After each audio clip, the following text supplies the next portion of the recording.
हरि ओम. योगदास जय गणेश जोशी यांनी प्रवचनांमधून सांगितलेले कथामृत क्रमांक 29. पापी मौन. धृतराष्ट्र हा अंध होता. जेव्हा कौरव पांडवांमध्ये युद्ध होणार हे निश्चित झाले तेव्हा त्या युद्धाची वार्ता समजावी अशी इच्छा त्याने व्यक्त केली. त्यावेळी वेद महर्षी श्री व्यासांनी धृतराष्ट्रालाच दिव्य दृष्टी देऊ केली. परंतु धृतराष्ट्राला पक्क माहीत होतं की या युद्धात त्याचे पुत्र हरणार असून ठार मारले जाणार आहेत. स्वपुत्रांच्या संहाराची वार्ता ऐकणं आणि तो प्रत्यक्ष पाहणं यात फार फरक आहे. ते त्याच्याने पाहणे शक्य नव्हतं, सहन होणारं नव्हतं.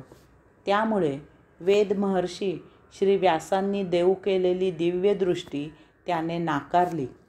त्याच्याऐवजी ती संजयाला दिली गेली.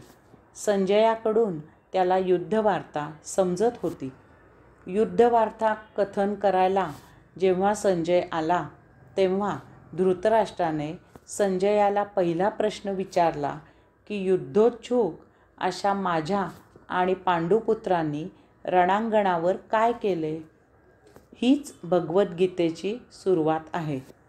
सबंध गीतेमध्ये हा धृतराष्ट्राचा पहिला आणि शेवटचा प्रश्न आहे.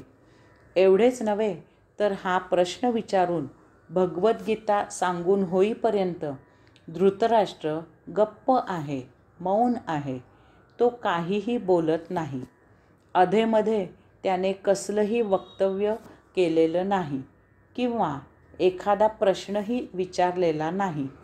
वास्तविक संजयाला त्याने आपणहून युद्धाचं वर्तमान विचारल्यावर ते ऐकत असताना अधूनमधून जिज्ञासा म्हणून, कुतूहल म्हणून, त्यानेच विचारलेल्या प्रश्नात सहभाग म्हणून काहीतरी बोलायला पाहिजे होतं. परंतु तो स्तिमित झाल्यासारखा, विस्मयचकित झाल्यासारखा गप्प बसला आहे. संजयाच्या बोलण्यावरून धृतराष्ट्र येथे उपस्थित आहे असं आपल्याला समजतं.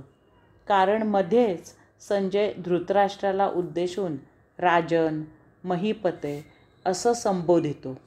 यावरून धृतराष्ट्राची येथे असलेली उपस्थिती आपल्याला जाणवते.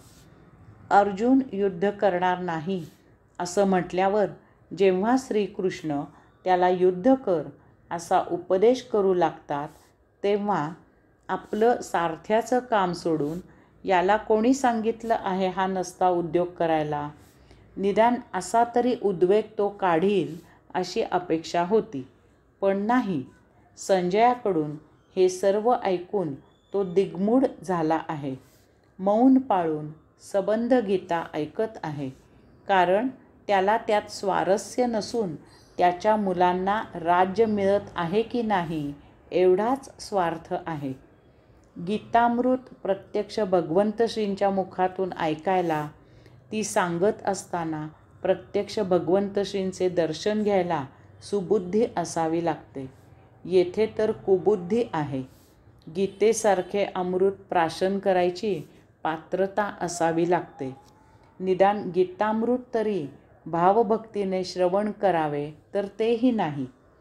कारण धृतराष्ट्राच्या मनात केवळ पाप आणि पाप आहे. त्यामुळे त्याचे मौन हे पापी मौन आहे. हरि ओम.